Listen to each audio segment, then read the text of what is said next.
Το Pranic Healing έγινε γνωστό από τον Grand Master Choa Kok Sui. Πράνα στα σανσκριτικά σημαίνει ενέργεια. Η πρανική θεραπεία, επομένως, είναι μια ενεργειακή θεραπεία γύρω από το φυσικό σώμα του ανθρώπου που γίνεται ανέπαφα.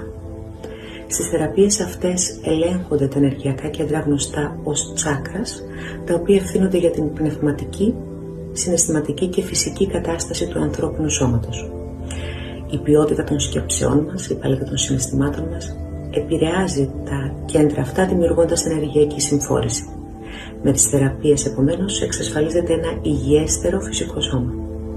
Η πρανική θεραπεία μπορεί να εφαρμοστεί σε όλους και θεραπευτικά καλύπτει ένα μεγάλο φάσμα φυσικών, συναισθηματικών, ψυχολογικών και διανοητικών ασθενειών. Φυσικά συμπληρώνει την ιατρική και την παραδοσιακή ψυχοθεραπεία, δημιουργώντας θαυμαστά αποτελέσματα.